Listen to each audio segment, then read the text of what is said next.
Yeah, that's a really good question. So actually a lot of the work that our team does when we're not like actually the minority of our time is probably like tinkering with like the ML side, and it's actually a lot of infrastructure work. So we run all of this on the cloud. That's everybody.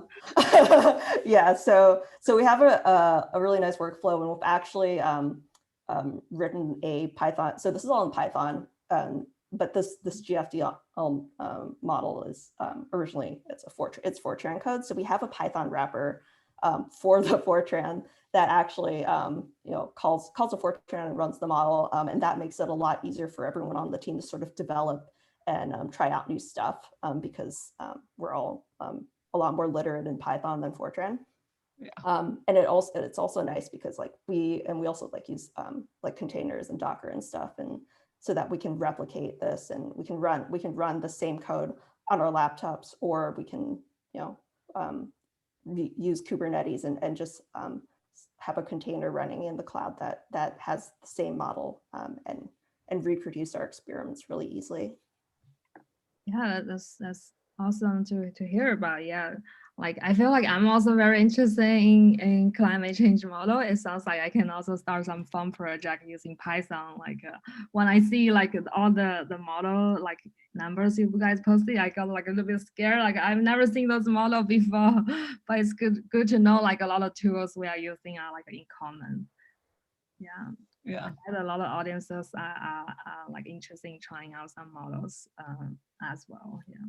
Yeah, and my teammate is if I can forward this to the group as well. He's going to release I think some instructions where it's literally like a few lines. You download our public code and just run this model on your laptop if your laptop can handle it. Well, oh yeah, that's super cool. Yeah. Yeah. Do you have like a group of ML engineers that build a pipeline for you guys? Like how does it work? Or do you actually pick up a lot of ML engineers yourself? We are all our own ML engineers. Yeah, the people on my team are like really they're really great, both scientists and engineers. So it works out pretty well actually. We don't really have specialized roles for the engineering as much. Got it. Cool. Very cool. Yeah, and I see Amanda posted something so interesting to see the differences produced from the high res target and ML model. Super interesting. Thank you, Anna. Yeah, it's awesome talk. Yeah, I see.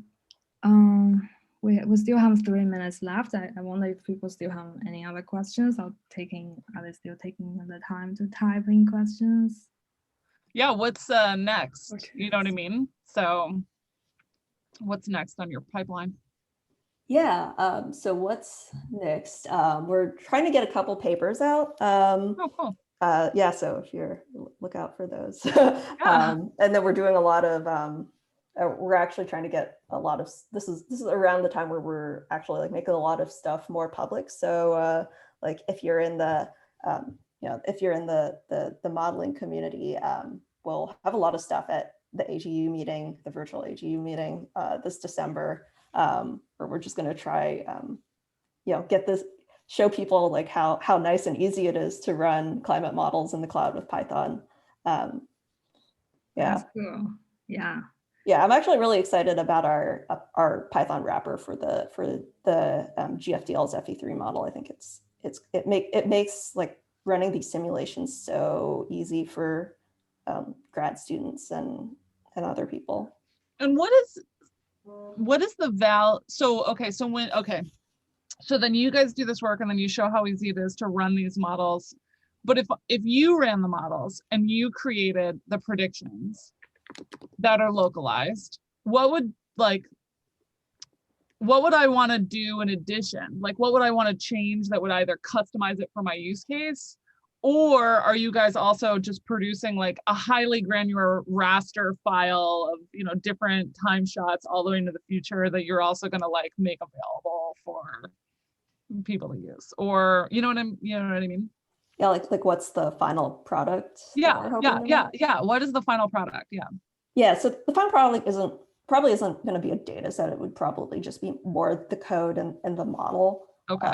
So like it would be cool if like we could, if we could show that, these machine learning parameterizations improve the skill sufficiently that like that GFDL would want to incorporate it into their next iteration of their climate model or something like that.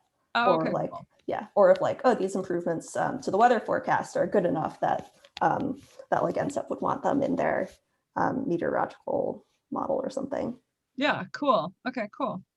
Cool. Yeah, awesome. Yeah, thanks for the discussion. Like, really always glad to see our speakers and audiences are so engaged. Yeah, thank you so much for giving the talk, and it was really amazing. And thanks for the audiences for so involved for those questions. So let's move on to the second talk. All right. Let me just introduce Skylar first. Okay, let me share my Chrome. Okay, I guess so. Oh, it's working. Okay. Yeah, so our second talk will be from Skylar. Dr. Skylar also is a principal economist at Climate Check, a new startup dedicated to providing easy to understand and detailed information about the climate change induced risks to properties, lifestyles, markets, and communities. Dr. Olsen is passionate about unlocking academia and the proprietary data at big companies to bring understanding to everyday people who can really use it. An acclaimed public speaker and established commentator, Dr. Olsen has regularly appeared on stage in print and on local and national broadcasts and radio stations across the country. In April 2019, Dr. Olsen has the honor of testifying before Congress Housing Financial Services Committee on fair housing issues. Previously senior principal economist and director of the economic research at Zillow, Dr. Olsen was a foundational member of the public-facing economic research program at Zillow Group and directed many of Zillow's data sharing initiatives over her 8 years of service. She holds a PhD in economics and a specialization in econometrics and environmental and resources economics from the University of Washington, where she received an award for teaching excellence. Yeah, awesome. Yeah, thank you for serving in the fair housing issue. It's really important in Seattle area. Yeah, so without further ado, I will let you go to your talk. Awesome. All right. Well, thank you so much for having me, everyone.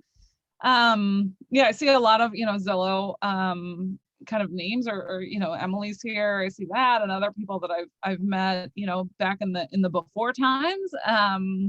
So what I'm going to talk about today, and for anyone who has known me, at the Zillow years, that like 8 years there, I've always sat kind of at the intersection of an analytics team and when it crosses over into the public sphere, right? So I'm kind of engaged kind of more than I maybe was at Zillow in determining what our product looks like or, how to do that. But I've always done kind of the research work kind of downstream of the machine learning analytics, more in the data science kind of skill set. And then the audience is not necessarily business leaders within the company, right? The audience is real people outside. And at Zillow, the audience was, media, and through them, home buyers, sellers, people getting mortgages, anyone who's participating in the housing market, and then housing professionals. And at Climate Check, the audience is the same, right? It's this idea of like, what information do you need to put in front of a home buyer, seller, homeowner, and then beyond that, just regular everyday people to kind of also have a better understanding about climate change, but it is done through a lens of housing. And so if you're deciding where to rent, renting is, over the next year, it's generally, not as critical that you understand climate change about where you're going to live over the next year, as it could be critical to understand climate change about where you're going to buy a home. It's a huge share of American wealth. And a big part of the way how we build wealth in order to pass it down to our families and build social mobility.